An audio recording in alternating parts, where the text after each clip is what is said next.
Hello, thank you for attending. I am Mary Pettigrew, and I'm part of the Empower Our Future communications team. And on behalf of Empower Our Future, I want to thank you for joining us for tonight's Empower Hour. We'll start the program about community choice energy and what it might mean for Colorado in just a moment. And as folks are joining, I will just remind you that we do have another Empower Hour in December. On Tuesday, December 6th at 6 p.m., we will welcome Ken Regelson. If you're ready to show fossil fuels the door, Ken is the man to tell you about it. He presents on how to heat and cool your home renewably and get off natural gas cost effectively. Ken Regelson is an excellent speaker, and he'll clarify the process and the options in plain English, while also including enough high-level information to please the advanced crowd. Registration for that Empower Hour will be available on the empowerourfuture.org website. And I will also take this opportunity to thank the other Empower Our Future communication team members who are integral to making these Empower Hours happen. Thank you to Paul Cullen, Chris Hoffman, Steve Whitaker, and Julie Zahnizer. Really appreciate all of their efforts to make these events happen. And I will now go ahead and do the land acknowledgement. And we acknowledge with respect as non-native people that the land on which we stand, live, and learn is the traditional territory of the Ute, Cheyenne, and Arapaho peoples.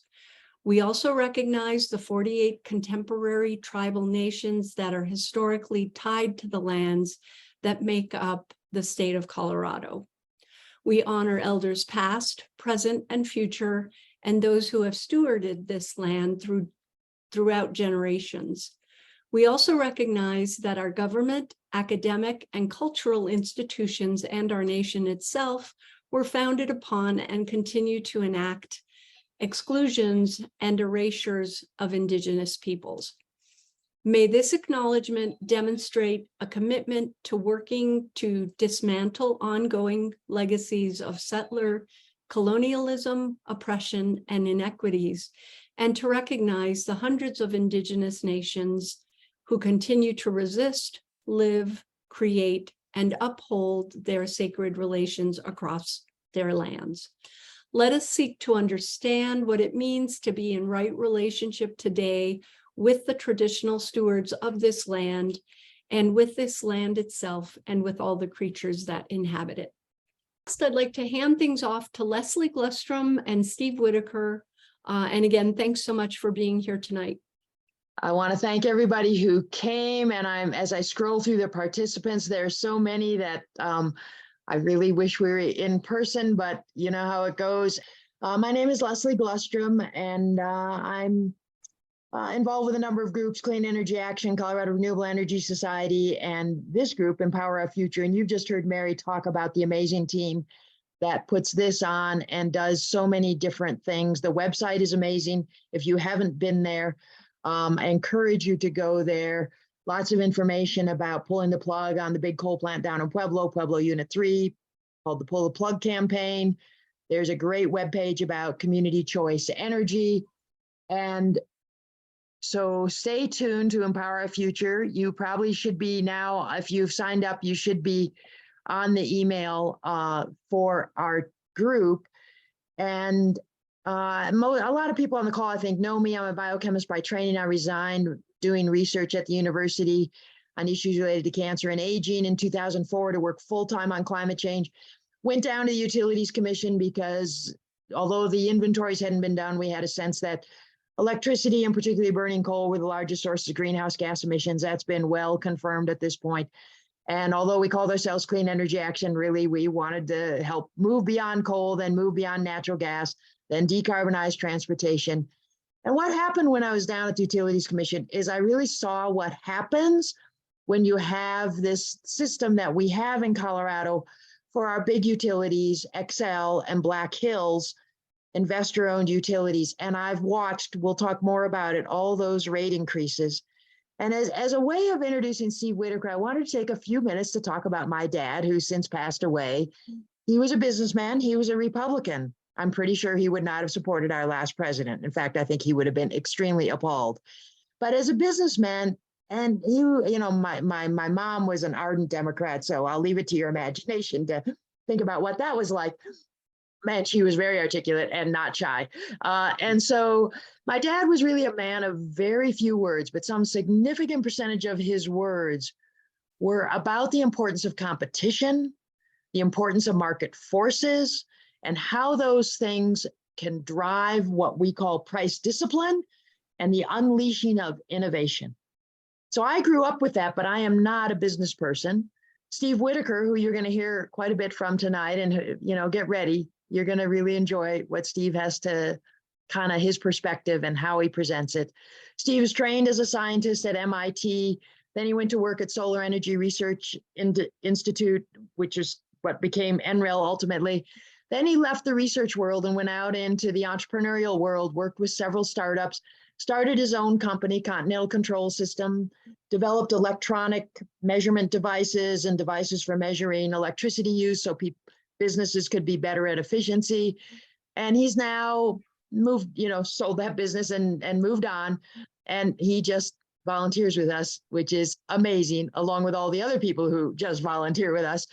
So I just think Steve can speak with such an authentic voice because he built his business in a competitive environment and he succeeded very well. And so you'll hear him talk about all of that tonight. I want to thank everyone again who's here, and I particularly want to thank Steve, who is using his retirement to help us build not only a cleaner future, but a more equitable and a more cost-effective and a more innovative future. And with that, I think I want to pass it over to Steve, and it's going to be fun. Thank you so much, Steve. Well, thank you very much, Leslie, and thank you for the introduction.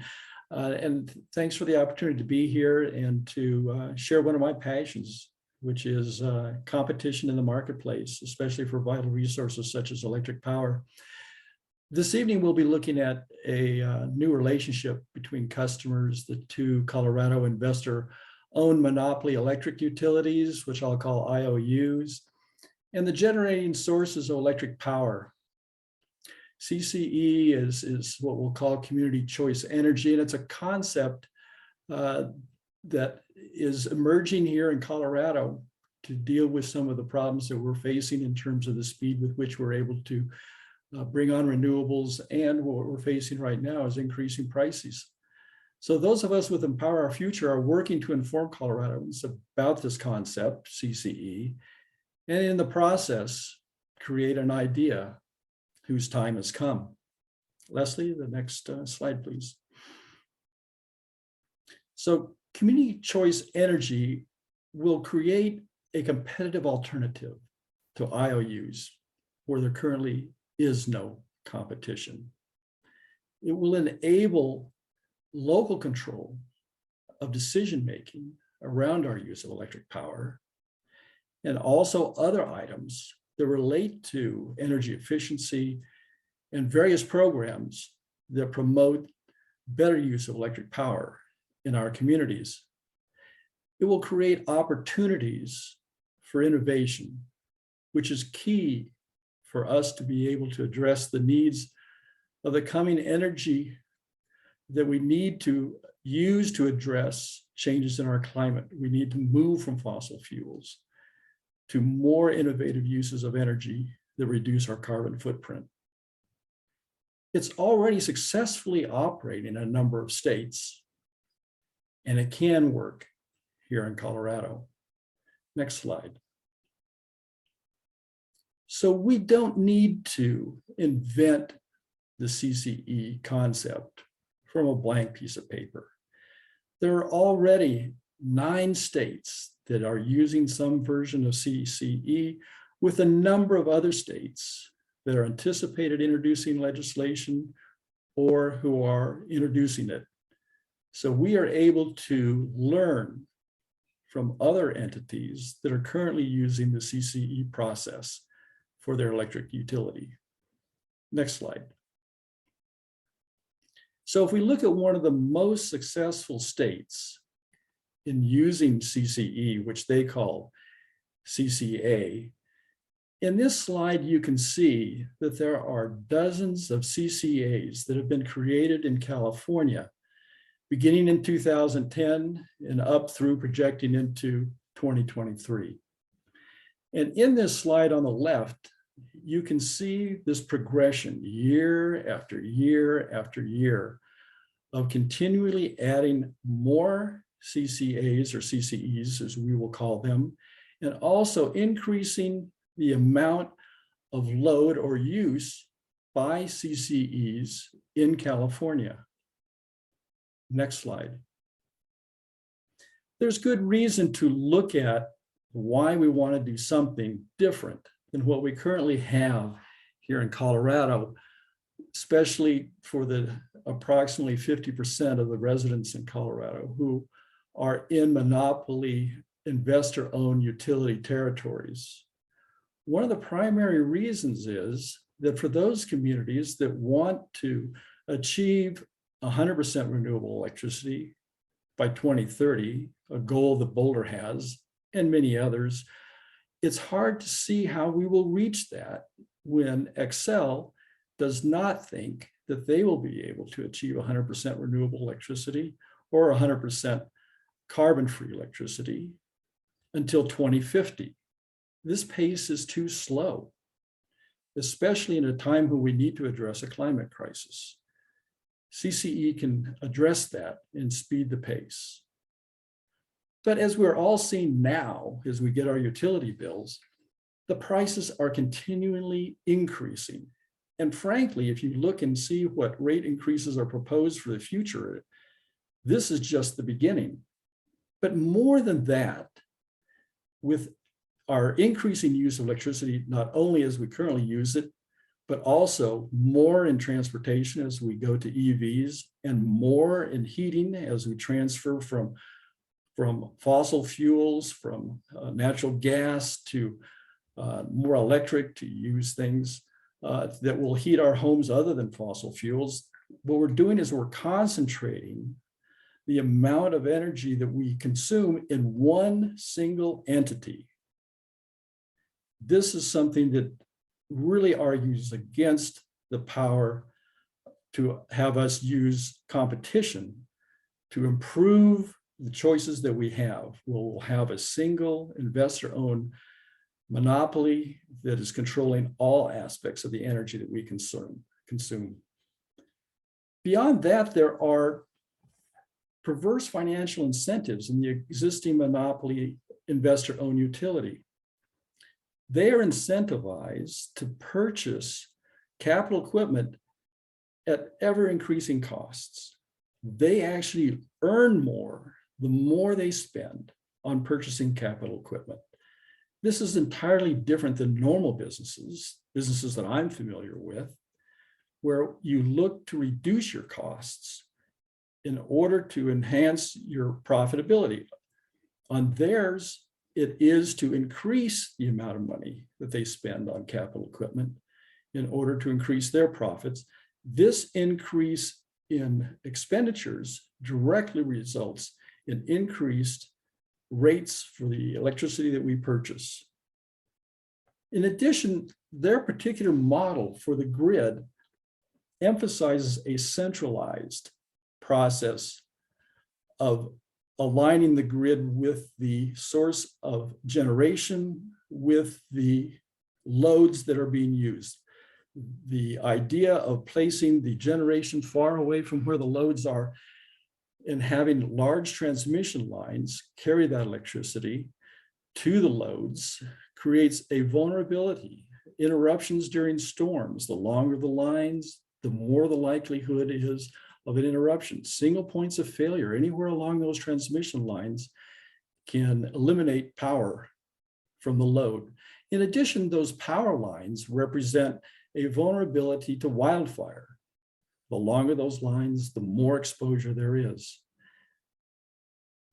In addition, the way in which you can influence outcomes, if you have a objection to the way that the utilities are doing things, you need to go through the Public Utilities Commission. And this requires money, expensive attorneys, experts, a large amount of your time, and it requires the PUC to give you permission to intervene. It's very difficult for an individual like you or me to have really any influence on the outcome of utility and PUC decisions. Next slide. So this is one aspect of CCE that's really near and dear to my heart. So CCE can unleash innovation. And I've just listed here a few of the things that under the existing structure enforced by this PUC and at the behest of the investor-owned utilities that actually restrict the use of batteries in ways that would be more optimal, and a number of other ways, including time of use incentives and more and better use of microgrids. But beyond that, there are really unknown innovations that we don't even know yet that would be possible. CCE will make it inviting for those innovations to be used in creating a more efficient electric power grid. And I'm going to use as an example my experience when I, basically grew up. I was using dial telephones, and that was in the 50s, and all the way into the 70s, there were dial telephones. Now we're using iPhones, amazing devices. Back in the mid 1980s, almost the entire telecommunication industry was owned and run by the Bell system. And in 1982, the Department of Justice basically sued the Bell system and broke them up into smaller, more competitive, what they call baby bells. They didn't break them up because they wanted an iPhone. They didn't even know at that time what an iPhone was. Steve Jobs was busy creating the first graphical user interface. He wasn't even thinking about iPhones. So what the point is that it was only by breaking up the monopoly that it allowed the possibility of new innovative ideas to enter. And it's just that possibility that exists for the electric power industry. If you open it up, if you make it available, the inventors, the innovators, they will come. Thank you. Next slide. Go ahead, Leslie. Thank you so much, Steve. And as Steve has lived this. He knows what happens when you can unleash innovation because his business was part of that. It was successful because they were able to introduce better quality and more innovative products. And we've seen what's happened with phones. So if you're already turned on and want to join us, you can go to the webpage, empowerourfuture.org, and under contact, and there'll be a way to kind of email us. Most of you have my email, so you could also email me. Please just be persistent.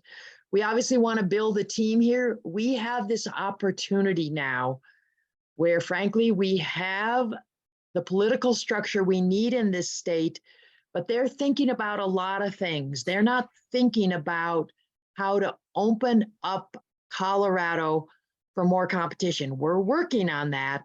We're doing our best. I want to acknowledge Larry Milosevic, who's on the phone. Larry has almost single-handedly gotten us to this stage.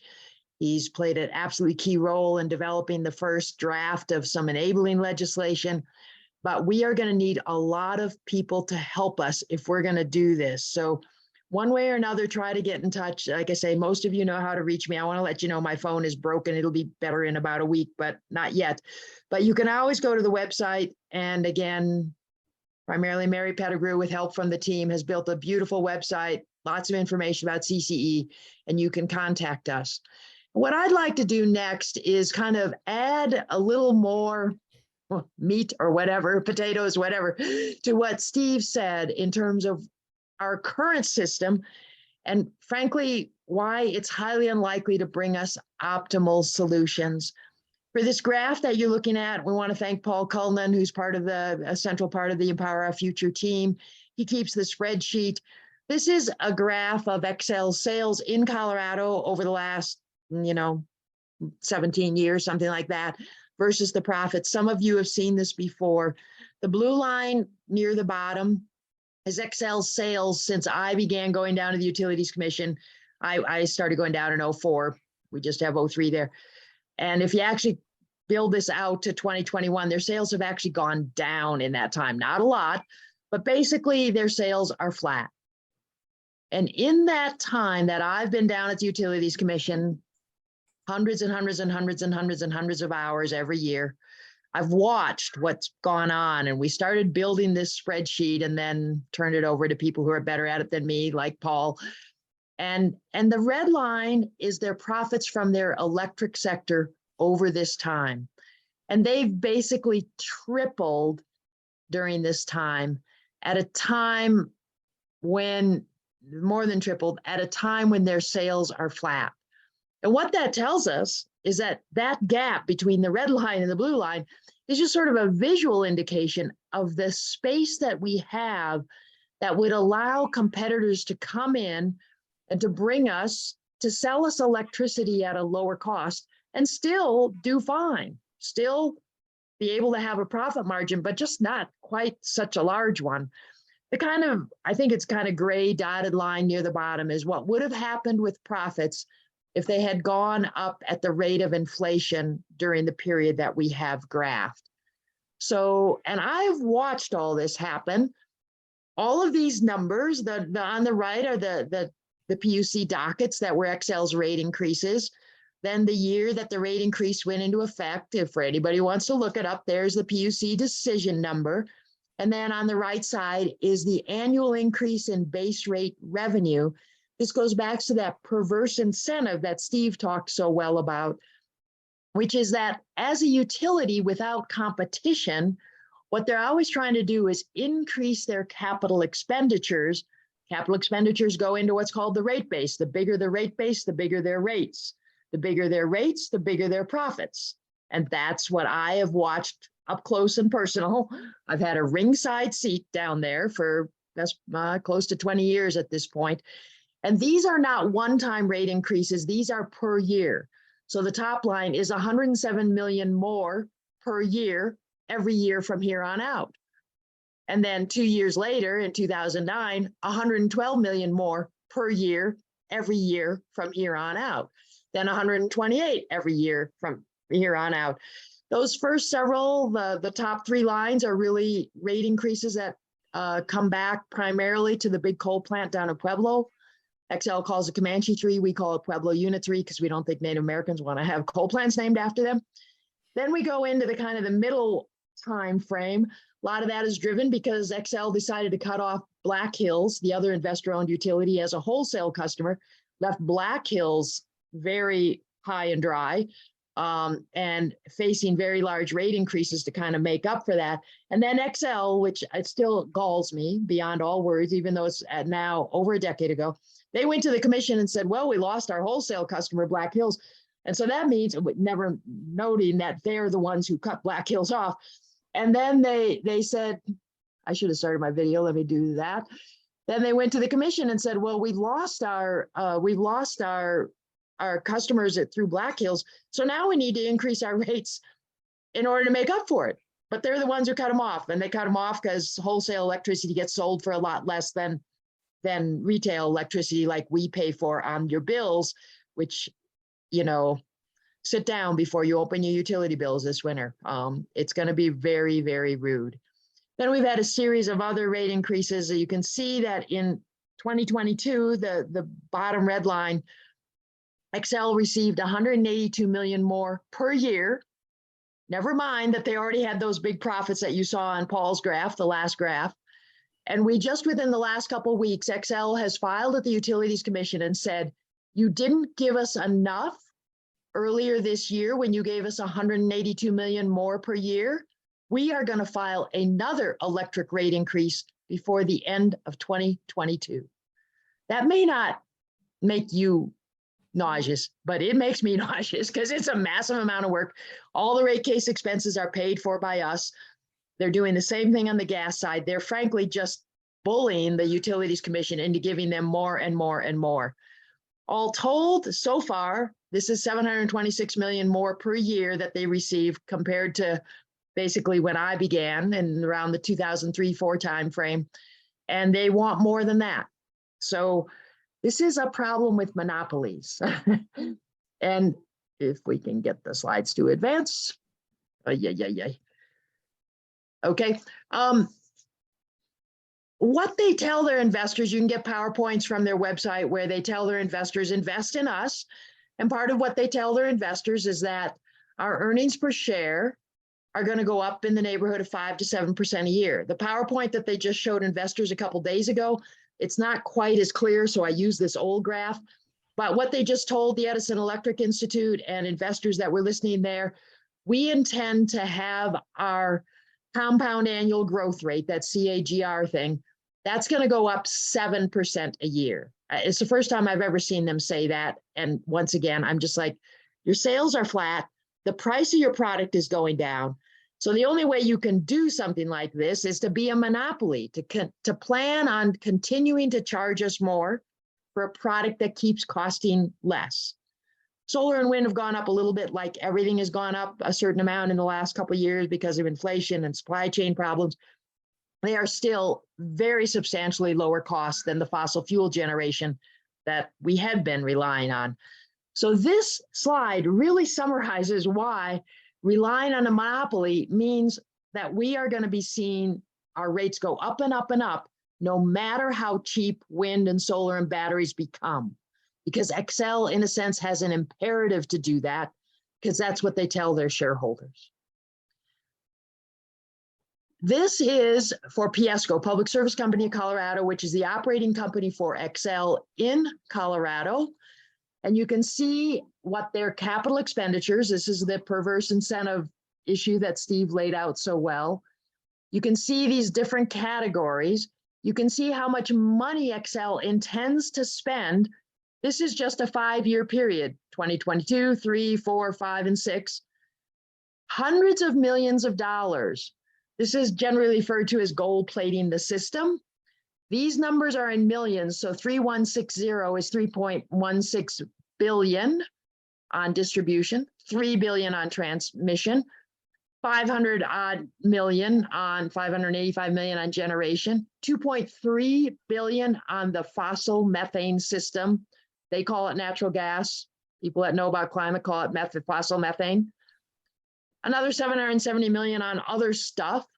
And then I don't think we can see it now, but you can see, you can add up these numbers under renewables, 5, 5, 5, 5, and 10, 20, 30 million, right? But so it's not like they're spending it on renewable generation. They're sending it to gold plate their system to the tune of 9.9 billion over the next 5 years. This is like having mad men and mad women with all your credit cards, and they go absolutely crazy because we then will have to pay for this. We have to pay them back. And because it's capital expenditures, we will also pay them a profit. So however bad your utility bills are this winter, we have seen nothing yet. And we're going to be doing, the team that we already work with, we're going to do the best job we can to carry this message to the legislature and a lot of other places. But frankly, we are desperate for your help to carry it to the contacts you have. We give talks. We don't care if it's an audience of one. Every person that starts to understand this can help to provide sort of some brakes on a system that, from my perspective, is out of control. When we look at where we are on rates, Black Hills, which serves Pueblo, Canyon City, and other communities in the Arkansas River Valley and kind of southern Colorado, you can see this is Xcel cut them off as a wholesale customer back in about 2010, I think 2011, I'm not sure, somewhere in that time frame. They're now paying 16 cents a kilowatt hour for residential electricity. They look at Xcel and go, we wish we were Xcel customers, which relatively I understand, but you don't want to be Xcel's customers because they're going to drive their rates up too. It's very hard to attract new industry, new businesses to an area where you're paying these kind of rates when they're significantly higher than the statewide average. And we can get wind and solar for well under 5 cents a kilowatt hour. That's the primary driver. It's about 2/3 of the cost. Excel just sent out those graphs in your bill probably. So that's, again, there's just a huge amount of headroom for competition to come in and say, we can bring it to you cheaper and still have a profit. One of the things that people will say is, oh, you can't bring competition in because you'll slow down Excel. Well, those of us have been working on Excel issues, snail's pace is polite for what Excel's done. They still want to burn coal till 2030. They don't just want to burn coal, they want to profit off of coal. And then they want to keep profiting off coal even after the coal plant is shut down. We're proud of the fact that Excel is on track for about an 85% carbon reduction by 2030. Those of us that are kind of behind this call, the team that's working on this call and has worked on Boulder issues and testifies at the Utilities Commission regularly and has been doing this work for the best part of 20 years. Allison Burchell's on the call and she's coming up on 25 years. So, we have worked really, really hard and I'm really proud of this, but, it's still really slow and they're certainly not leading the transition. We have Holy Cross Energy, which serves the Roaring Fork Valley, think Aspen and Carbondale. They're on way to 99% carbon reduction by 2030. There's every reason to believe they'll get there. They're doing a lot of the kinds of things that we want to be able to do, more microgrids, more innovative use of batteries. They're not a profit utility. They're not trying to make their earnings per share go up 5 to 7% a year. We did one of the first Power Hours with Brian Hannigan, the CEO of Holy Cross. That's on the website, thanks to the EOF team, Paul and Chris and Mary and the whole team. If you haven't listened, it's well worth it. It's very interesting.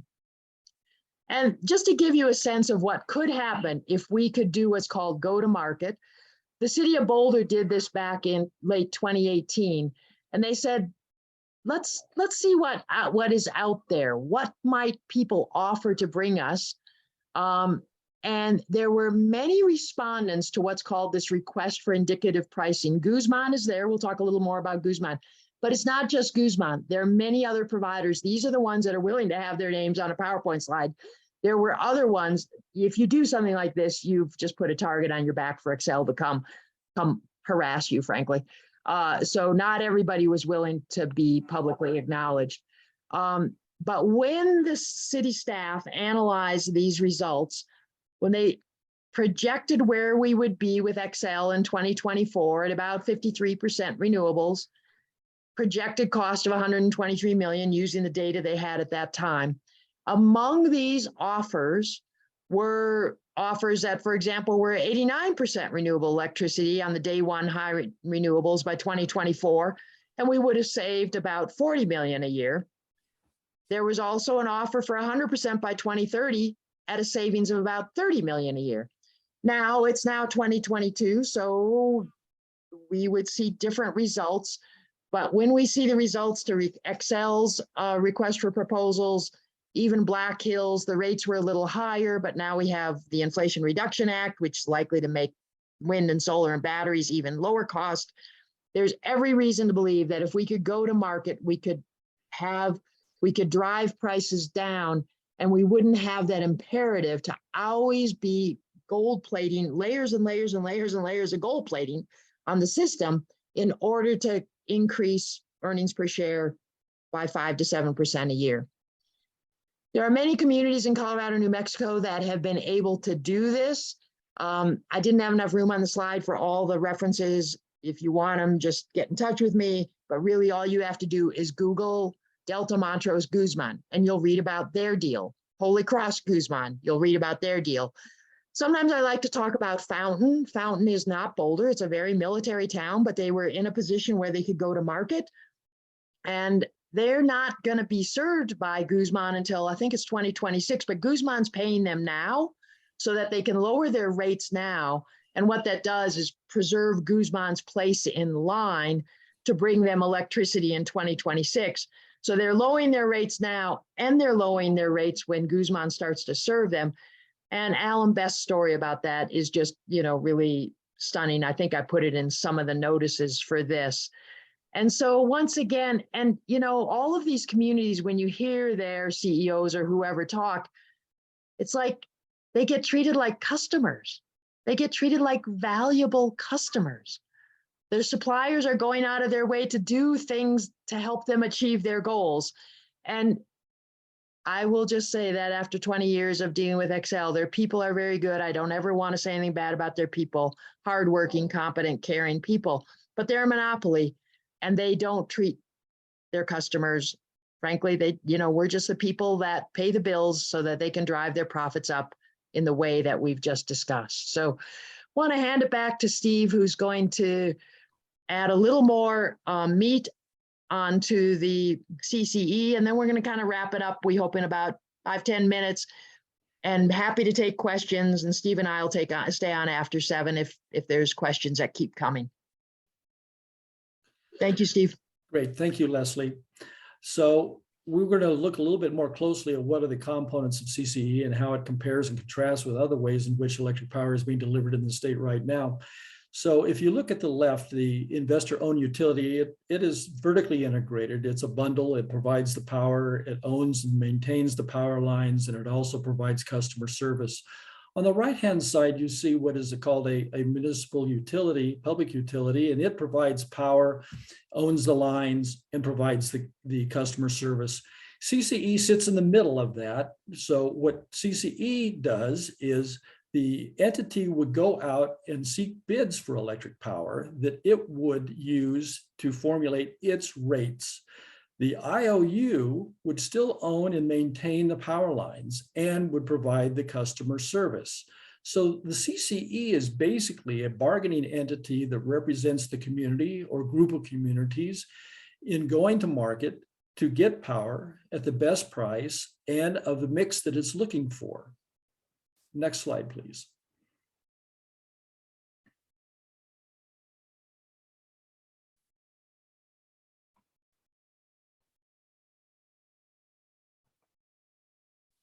So if we look at the components of CCE, what it has done is basically divided the source, the delivery, and the customer as separate entities. You, the customer, will continue to get power in the same way that you have in the past. You can be receiving it from the power lines just like you do right now. But what is different is the source of power. That will not be coming necessarily from the IOU.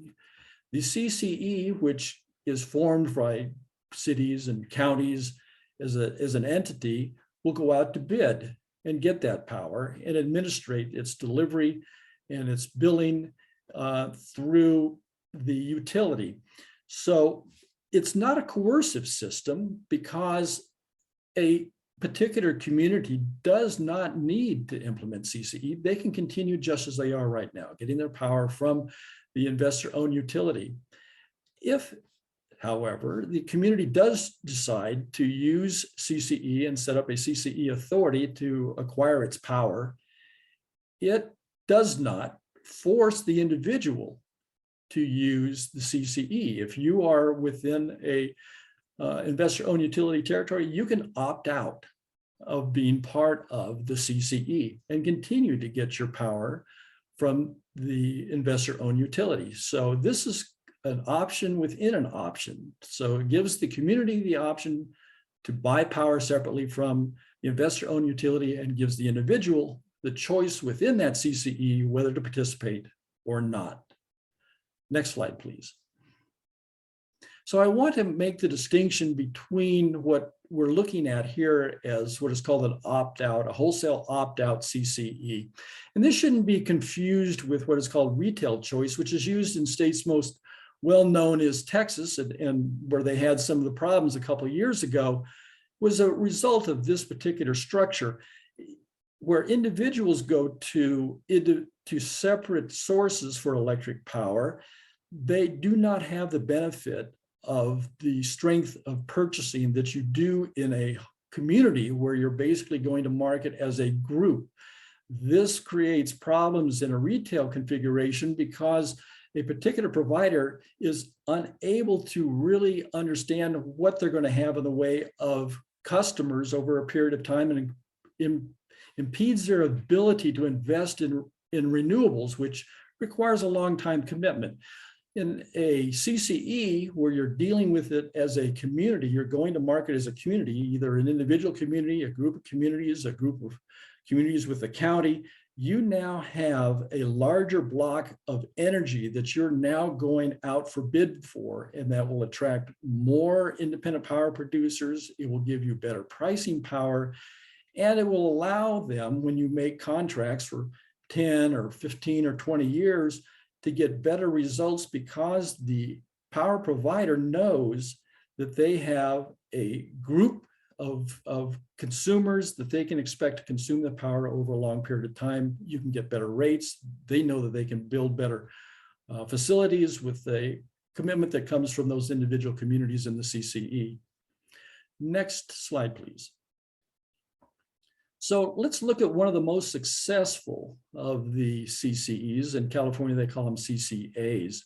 In this case, you can see that most of the coastal area has CCEs. There are other communities that are planning to implement CCEs. I can tell you that Santa Barbara already has implemented a CCE, and there are others, like in Chico area, that are implementing a plan for a CCE.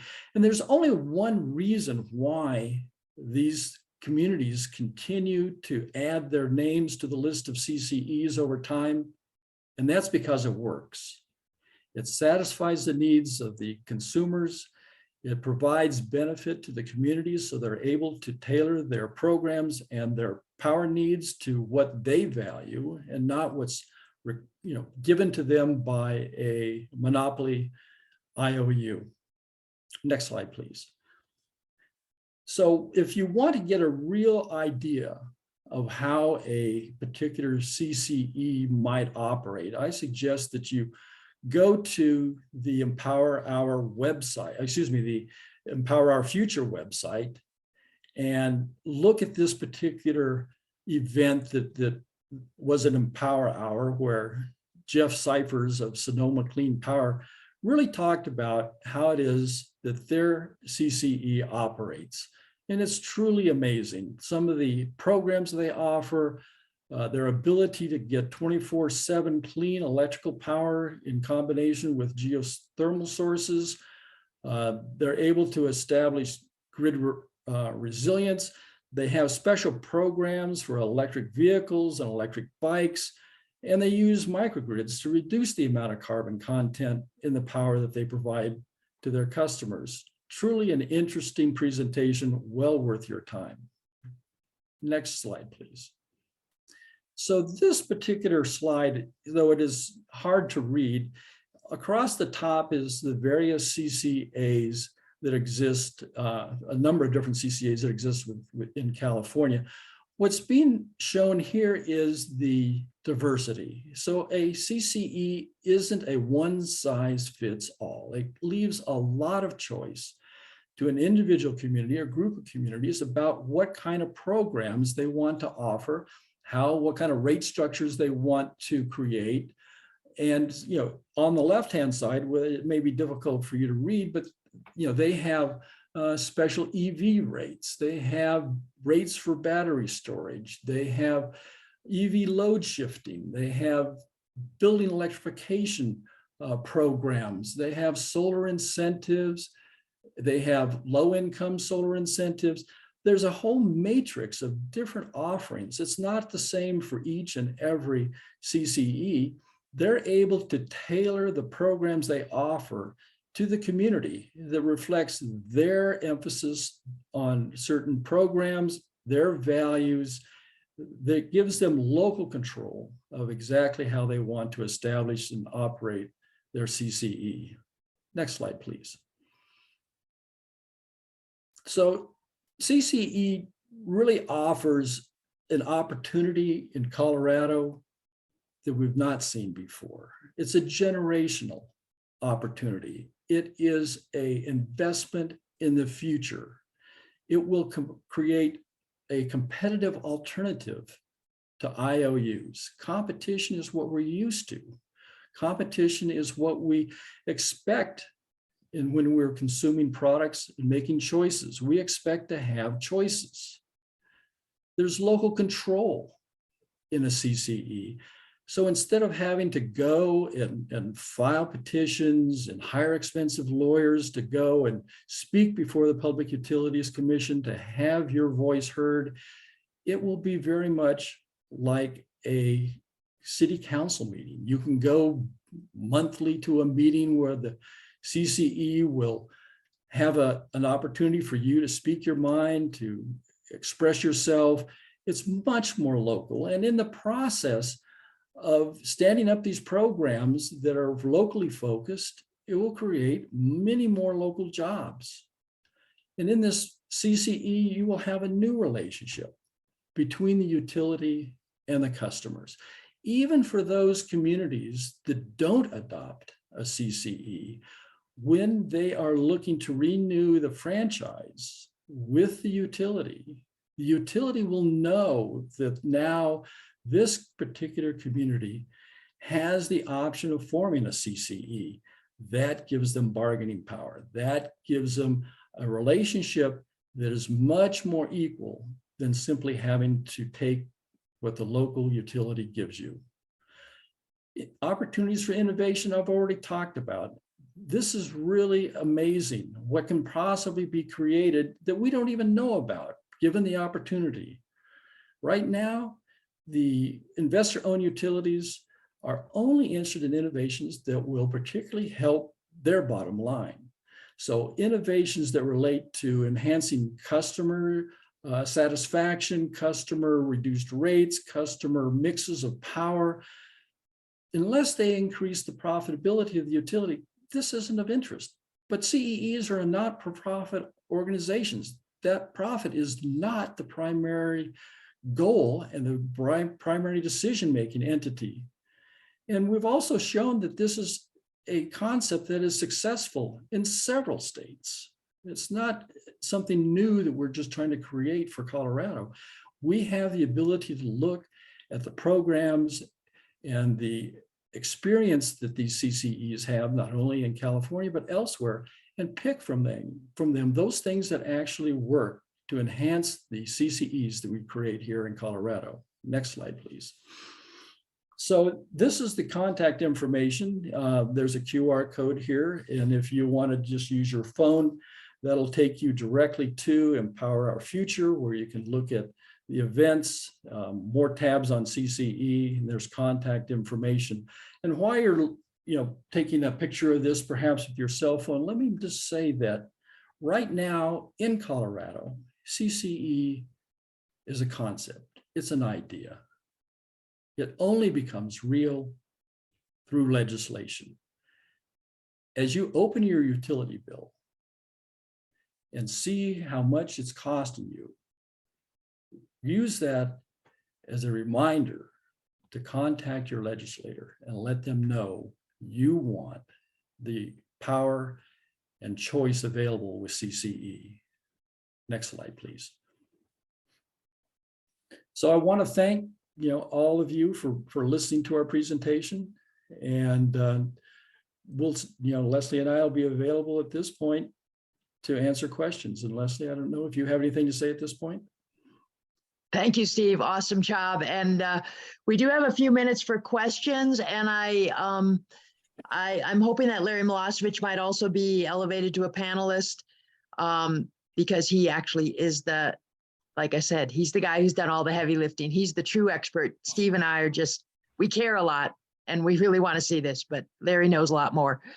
So we'd be happy to take any questions. I think maybe Chris Hoffman was going to do, and I think you can put questions in the Leslie and Steve, we've got a couple of questions that actually came in even before the program started.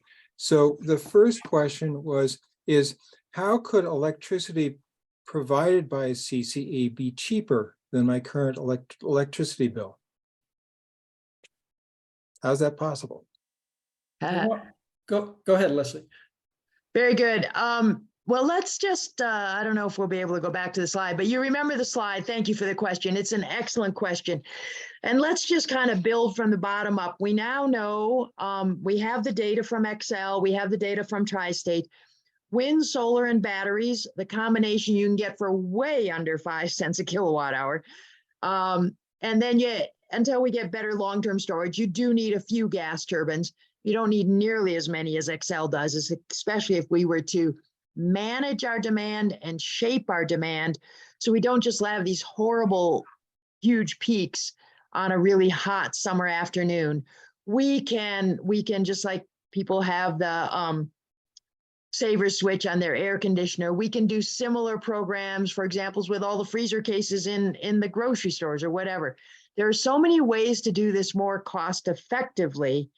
And the price, other entities that are not profit driven, Tri-State and other utilities that are not for-profit utilities, talk about the renewable dividend. When we move to renewable electricity, we're going to keep your either rates flat for the next 10 years and use the dividend we get to offer you more programs. We're going to give you access to, for example, a battery, a Tesla Powerwall, at a very competitive price, because then we're going to use that battery to help shape and manage our demand. And, you know, some utilities actually just gave the first ones away, kind of. And so you use that renewable dividend. So if we can get electricity for way under 5 cents kilowatt hour, add another penny or two to deliver it. And this is why there's so many entities ready to bring us. We saw that in the Boulder RFIP. And, you know, for example, they might say, okay, we'll buy it for 5 and sell it to you for 9. They're still going to have a big profit margin. But some other entity could say, well, we're going to buy it for 5 and sell it to you for 8 or 8.5. And another entity comes in and says, we're going to buy it for 5. It's actually way under 5 and sell it to you for 7. And that's the whole competitive thing. That's the competitive kind of dynamic that develops. You can think of it as developing in the space between Excel's flat sales and their ever increasing profits, and they're going into the commission again in the next few weeks with another increase and another gas increase. And there's just so much headroom there to be able to do that. But I really appreciate that question.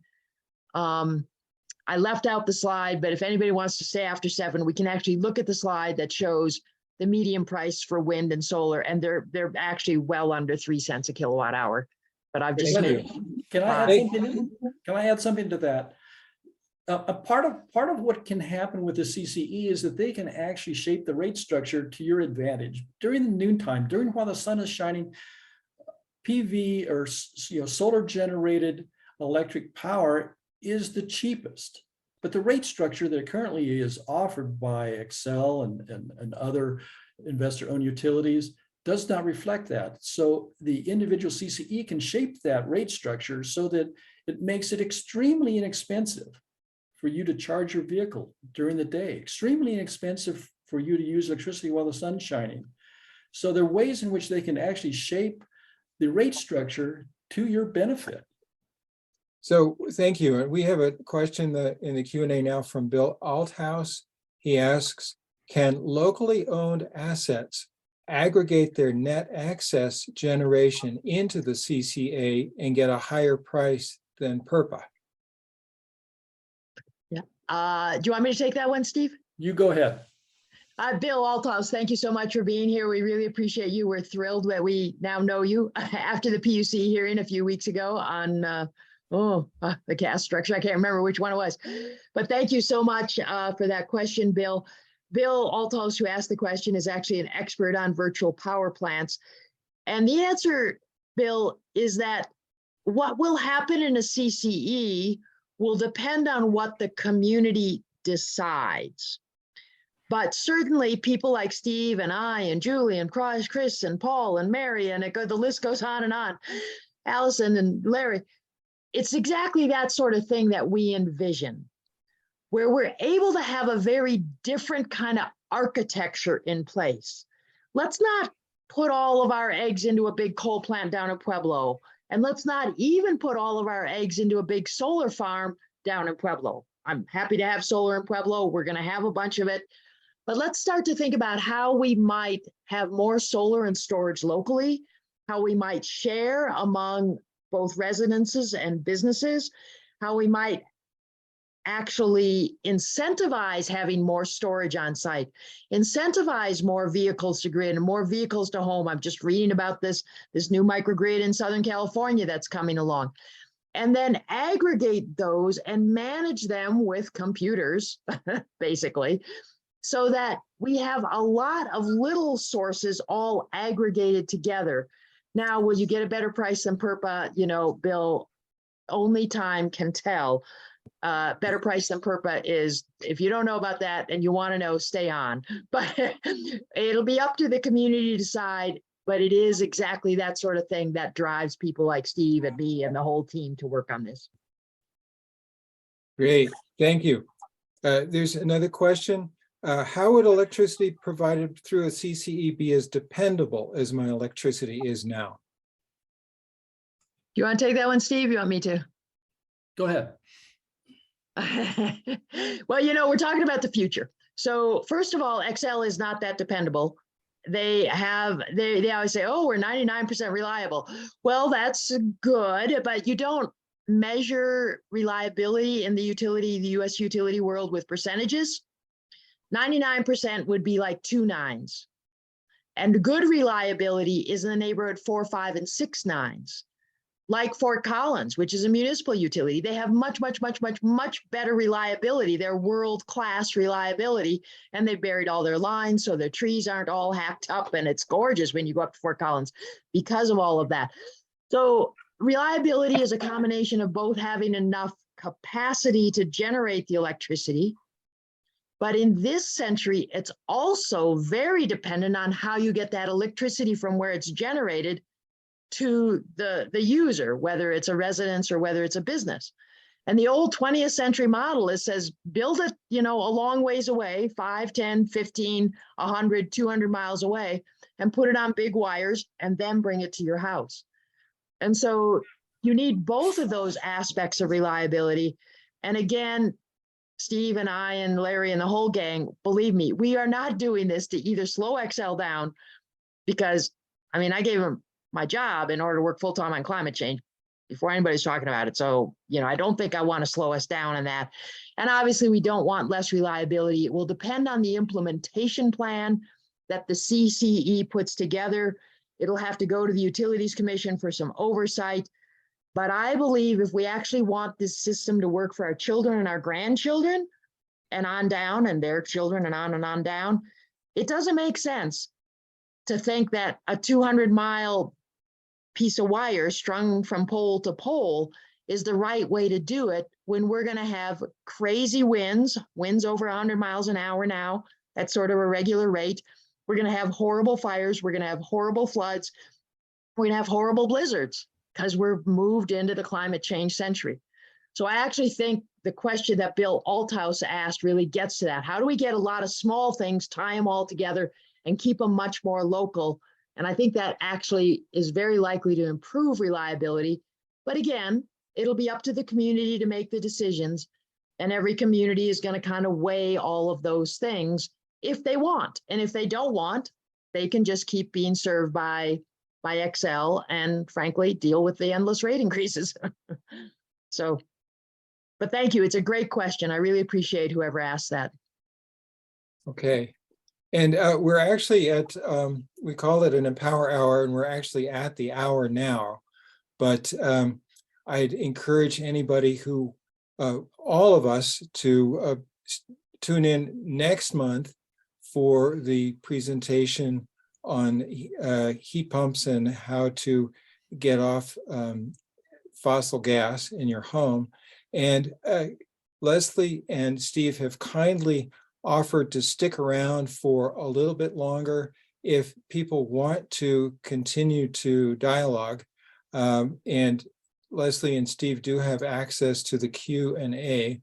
And we've pretty much gone down towards the bottom, so I'm not seeing any new questions, but feel free to type in your new questions. And again, thank you very much, Leslie and Steve, and we hope to see everybody at our next Empower Hour in December. Thank you. Yeah, and feel free to stay on if you want, and if you don't, and thanks to Tom Corlett for being on tonight, Tom, thank you. And I see your, can you imagine the pushback from the IOUs in the face of a CCA, CCE opportunity? And that's why this is such a big lift. That's why we need so many people helping us. We do think we have this incredible kind of opening because we both frankly have the political structure we need. We have enough smart legislators that can understand this. Frankly, our governor can understand it. He's indicated in the past that he would support it. But, you know, Excel is going to mount every ounce, and they have dozens of lobbyists that they can unleash, and they will tell a lot of scare stories, a lot of fear stories. So Tom Corlett's comment is very well taken. That's why we need everybody's help. We'll be going down to the legislature, talk to your local legislators, talk to your local elected officials at the city and county level also. And again, Steve and I and other members of the Empower Our Future team and are happy to do presentations. We don't care if it's one person, if it's anybody. We want people to understand this. We think that the story is compelling, but building a new system is never easy, especially when the incumbent system has, so I just say they control all three branches of government. I've worked with Excel in all three branches of government, and they control all three of them. So we have to figure out a way to break through that. So great comments. And I'm just, you know, I wish we could see each other in person, everybody that's here, but thank you for being here. And thanks, Ken Dante, for your great comment too, that we need to make loads smart so they can turn themselves off when not needed or when generation resources are seeing peak demand. And that's not that hard to do. I'm not an electrical engineer, but we got a whole new generation of electrical engineers who can design the control boxes that do just what Ken has talked about. We need to shape our demand. We need to know when the sun is shining and the wind is blowing. You know, we kind of know it at our house, but we need to know what is happening. We need to know day ahead. I think Ron Sinton's on the call, who's done so much work around this. We need to have the utilities make this information available to us, but more importantly, to the innovators and the entrepreneurs that will build, I call them black boxes, but you know, you think about the black box on your computer or the black box behind your thermostat or, you know, the innards of your computer. We need to just design so that we can charge our cars when the sun is shining or the wind is blowing, so that we can run our washing machines, so that the freezer cases in the grocery store are managed much more efficiently. So we don't have these horrible peaks that then require all these gas turbines that sit around over 99% of the time. We know that from Excel's data. Jim Morris has asked, how do we deal with the claim that minorities would need to pay more if we do CCE? Well, you know, that's going to be a scare tactic from Excel. But again, just look what's going on with their rates and how much they're charging us. And all those communities that were listed on that one slide that were able to go to market and able to get electricity at a lower cost. And you can look up Alan Best Fountain electricity, and you'll find Alan's story about Fountain getting this better deal. You know, Excel's going to pretend like they're the only ones that can do this, and everybody else will be worse, and the lights will go out. And we've all lived through that, because that's what happened when we said we wanted to have 10% renewable electricity by 2015 in Amendment 37. And Excel said the world will come to an end, and the lights will go out, and the grandmothers will freeze. And, you know, it actually didn't happen. So yes, they're going to say all sorts of things, but you have to think. And yeah, if you look up any of those stories or get in touch with Steve or me or Empower Our Future, and we will walk you through what's going on with those other communities. So yeah, we're going to see the utilities claim that the world will come to the end in this, that, or the other way. But they're monopolies. What they're doing is protecting their monopoly.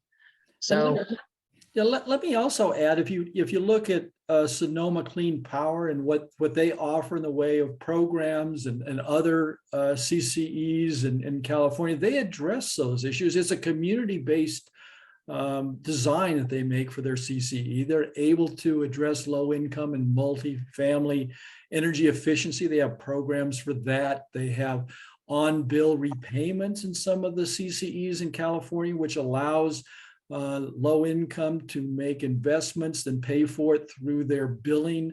There are many ways to tailor what's needed by a community to the electric power decisions that they make, if you keep it local and if you keep it democratic, so that people can actually reflect what it is that they want in the decision making of their CCE. But if you look at Marine Clean Energy, which was the first CCA in California, kind of, you know, pioneered the concept, did a great job. Charles McGlashan, who's no longer with us, but, you know, he just stood up to PG&E and all of their fear, uncertainty, and doubt that they kept casting. And even though the California law is written in a terrible way so that this exit charge, what they call a PCIA, is just a terrible thing, Marin Clean Energy is offering much cleaner electricity, either 60 or 100%, 60% renewable electricity at a price that's lower than PG&E, even with the terrible exit charge situation over in California. So, you know, just look what's going on with Xcel's bills. I mean, just open your bill and then, yeah, it could get worse. If a CCE is really poorly managed and doesn't care about their community and on, it could get worse, but it also could get better. And no community needs to do this if they feel like there's no way to come in lower cost. But that's why that graph that Steve showed for all the CCAs in California, it took them a few years because they had to kind of see what's going to happen in Marine Clean Energy. But once they saw it, they said, yep, we're going for it. And that's that graph with all the green blocks that gets bigger and bigger. It works. It's funny how competition works and how local decision-making works, can work. Now, it could fail too. Is it perfect? No. But you know, nothing in life is perfect last time I checked. So, but this is Alan Best wrote up the situation with Fountain. Their contract with Public Service Company of Colorado goes through January of 2027. But in the yellow language, Guzman will be paying Fountain this summer the first of $12.2 million in payments for the right to have the contract in 2027. So if you're a relatively small utility like Fountain and you're getting $12 million a year, you get to lower your rates. This will give Fountain's customers reduced rates. When the Guzman contract begins, costs will decline by 17% and wholesale costs by 25%. So, you know, I can't guarantee that a CCE will have lower costs, but that graph with all of those green blocks from California indicates that community after community after community after community said, we can do better than our investor-owned utility, which in most of it is Pacific Gas and Electric. There's also some Southern California Edison that they're undercutting in price and improving on the quality of the product. And I'm pretty sure here's the Marin Clean Energy, and thanks to Larry Milosevic for I'm pretty sure Larry did this slide. Marin Clean Energy, Marin is the area north of San Francisco and that kind of peninsula there. Marin Clean Energy has formed a CCA with several other communities. It's now quite a big, they have, if I remember right, I think they have 1 million customers, which is almost as many as Xcel. PG&E, this second column, is their current utility. They're at 31% renewable. This is effective March 2022. If you want 31% renewable from the incumbent investor-owned utility, your bill will be about $186 a month. If you're on Marin Clean Energy, where you're going to be getting 60% renewable, and a lot of that is locally generated, local solar built with local contractors, they use it to train, you know, everything from convicts to, you know, low-income folks. They train them in solar. So it's a much higher quality product, lower price. And this is the PG&E fees includes their exit fee, which is just a pain in the you-know-what-ski. if you wanted to get to 100% renewable, again, most of it local, a much higher quality product, it's also lower cost than the incumbent utility. If you want to have all of the solar, if you want all of your electricity from local solar, that's going to cost you more. That is a premium product, but you can either have 60 or 100% and pay less than PG&E. So there's no guarantees, you know, there's no facts in the future. I can't guarantee that a CCE will give better product at a lower price, but you have a very high likelihood of being able to do that. And any community that doesn't want to do it doesn't have to. They can let communities that are really willing to be kind of early adopters go first, test the waters. And then that's that graph again that I keep talking about that Steve showed. This is Marin Clean Energy. Here's Marin County, San Francisco's down here. They've joined together with these other counties. And I think I might even have a slide, maybe not, with all their local, yeah, these are their local solar projects. And again, they build them, if they got a black circle, then it's a union job. If it's a white circle, they do workforce development or prevailing wage requirement, and they've got solar and biogas. And so instead of putting it way over like in the Central Valley and bringing it in, they're building them locally. They're using it for workforce development, and they're reducing the length of the transmission line, which you can think of like a supply chain. And that's going to give you better resilience, better reliability in general.